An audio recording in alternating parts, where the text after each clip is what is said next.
Q2, use state of your VR kit page. Do not use foam pads with your Velvet Revolver. I have your great microfiber pads and was going to buy a finishing foam pad to do the final refining work with Cap Ultrafine. No, it won't work as well. We designed the Velvet Revolver to work with the nanofiber pads. It cuts almost as well as our foam pads. Yep. It finishes up just as nice as even a jeweling pad. And what I'd have to mention is if you use a rotary polisher with something like a jeweling pad with Cap Ultrafine, like I said before, you'll require a really high skill level to get a very good finish. So the chances are, and I'm not being disrespectful, you may have a very high skill level and you may actually benefit from buying a rotary polisher and using a rotary polisher with a foam pad. But if you haven't done at least a few hundred cars and you're not really competent with a rotary polisher, you'll actually get a better finish with a VR. Yep.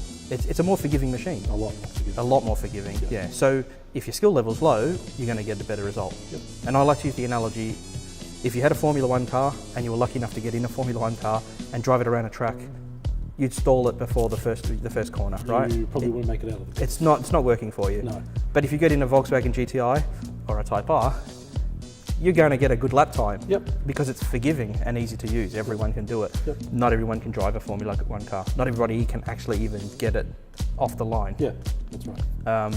That's a rotary polisher. A rotary polisher is a very good tool. Yep. But it requires a high skill level. Yep. It is better in most ways, almost every way, than a random orbital, but it just requires that skill level.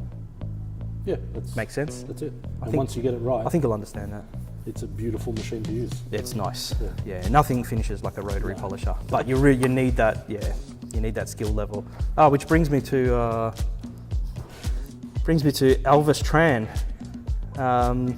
This is our Damien Reed's mean tweets section. Yeah. Elvis Tran on Facebook, who seems to have created the account just simply to troll us. It looked that way. Yeah, and I found it funny. Yeah. I thank you, Elvis. We all had a good laugh. Yeah.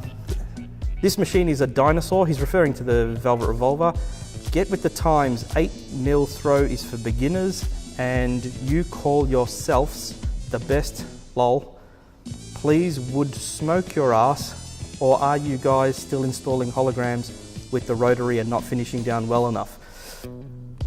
I don't know what to say. How do you answer that? I mean, he is a troll, so we probably shouldn't answer it. He wants to smoke ass. Okay. He wants to smoke ass. Wow. Elvis, mate. I don't know what to say. The rotary polisher is a better machine. Yeah, no doubt. But it requires a huge skill level. So if Elvis has used a rotary polisher and found that he hasn't got the results, that means he doesn't have the skill required, or he's bought a cheap rotary polisher. Some of those cheap rotary polishers, they're not balanced well, and the results are just rubbish. Yep. Have you used one? Have you used a real cheap one? No. Just the Makitas here? Yeah. The Makitas are good. We shouldn't say that because Makita's not very nice to me. You shouldn't be promoting their brand.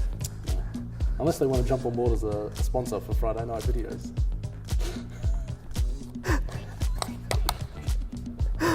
Matt from South Australia. This is Matthew Gibb. He's been a customer for a long time. I've known Matthew for a long time. Matt is a duck. Nice. Yeah. This is the David Letterman. I'm bringing some Letterman into the. I like a little Letterman. Oh! Take this. Dominic. I just spotted the Lucian product. It mentions an M8 thread. The random orbitals and force rotation machines which I own may not have an 8mm thread for the side handle. I've seen headlamps. I think the Lucian is far. I've seen headlamps. I think the Lucian is far superior to them. He means headlamps. As in a miner's torch. Like the coal miner's torch. Yeah. Which we used to use. Which particular charger would you recommend for the battery? Let's break this up into a few answers. So yeah, Lucian's a really good product. Something we invented, I think, couldn't find when we went to buy a Lucien type product, it didn't. I couldn't find it anywhere in the world, so I don't think it existed. So we designed it and made it, and it's better than a headlamp because it's an inch away from the paintwork, which means you need to have the LED on the lowest power setting, which means the battery lasts forever.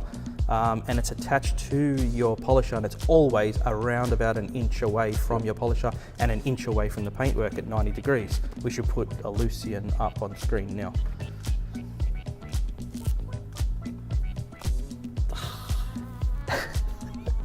It is far superior to a headlamp. I found you didn't use headlamp. No, you haven't used it. We used to use the Petsville brand headlamps, which were good.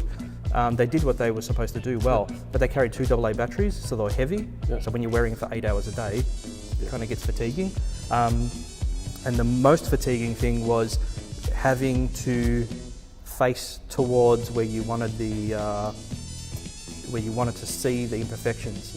And you had to keep arranging the angle of the light and keep your head pointed in the direction. Otherwise you wouldn't see what you were, and sometimes it just didn't work at all. So sometimes you just physically couldn't see. Mine always used to start to slide down my forehead. I'd sweat. Because I'm a fatty. Worst for that. So the headlamps are good for coal miners, but they're not good for detailers. The Lucien is far better because it's designed for that reason. He says M8 thread, and he's not sure if he has an M8 thread. If you have almost any rotary polisher, or a Festool Rotex, a Velvet Revolver, generic random orbital polishers, which we've tested, all of them, we couldn't find a machine without an 8mm thread. So you may not have an 8mm thread, and you should check the manual. But chances are you will have an M8 thread, and that's an 8mm thread, female thread, in the side of your machine. And the Lucien has an 8mm male thread, which will feed into almost any machine. I haven't found a machine which the Lucien won't mate to. I'm no longer using European microfiber pads as they do not finish down as well as your pads do, and their Velcro quality is poor. I don't know which ones he's using, but we use actual Velcro brand Velcro. I haven't even had an issue. I've never had the pad detach. Even at full speed, even off the surface. I spun it at full speed off the surface. I do that all the time. Full of polish or water. They never come No problem. What cleaning methods do you recommend for the pads, and what are your thoughts on pad washers? I don't like pad washers. I don't like washing foam pads. I just spur the foam pads, and I'm pretty good at using the right amount of polish so that I spur correct, and I wear the pad all the way down to the bottom and never have to wash them. If you do have to wash them, it's not a problem. Washing foam can be a bit of a bitch. That's a pain. It really is. We can't get the water out of closed cell foam. All our foam pads are closed cell foam. Most good quality foam pads are closed cell foam. You can't get the water out of them. You have to spin them forever. They're just no good.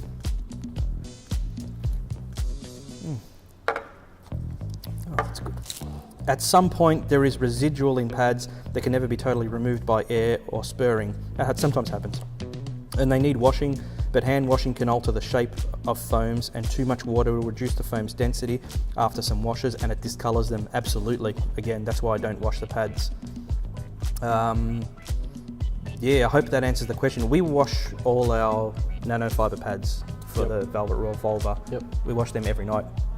Try to wash them every night or every couple of days.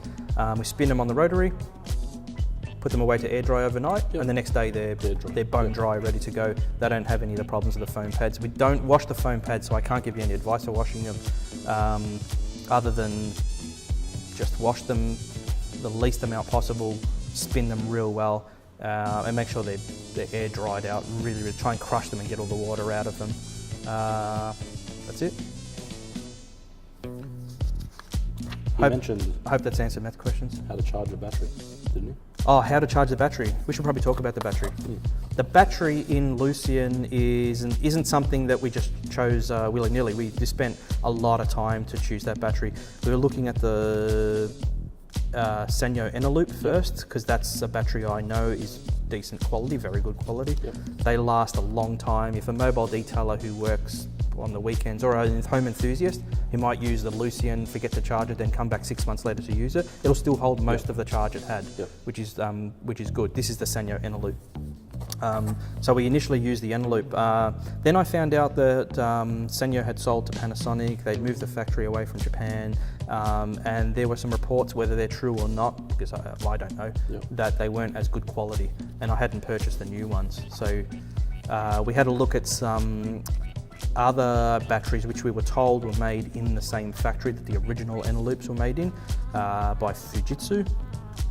Made in Japan at apparently the same factory that the Eneloops were made in, and they seem to have all the same qualities of the Eneloop. So same capacity, they charge the same chemistry, and we tested them in Lucien for, I think it was about 1,000 hours. We used them every single day, 2 of them. Put one we used all day until it went flat, so around about took 12 hours to get it flat on the low setting. If we used it on the high setting for a few hours, that helped it go flat and about. So you get minimum 8 hours, which isn't too bad. Put it on charge at night, come back the next morning, whack it in the Lucien, and away you go. For about 1,000 cars. Yeah. that was about a year. It took about a year to try and get. We lent that same Lucien out, same battery out to people that were using it on the weekends, and it was still good after, I think it was over a year. So great battery. Yeah, great battery, and we sell them far below what the RRP is. So I think they're $5. The Lucien with the battery is $5 more than the Lucien without the battery. That's correct. I reckon it's madness not to get the battery. Not because we sell them, but it's an $8 or $9 or $10 battery on its own. Yeah, you won't be able to get a battery that is equivalent to that for $5.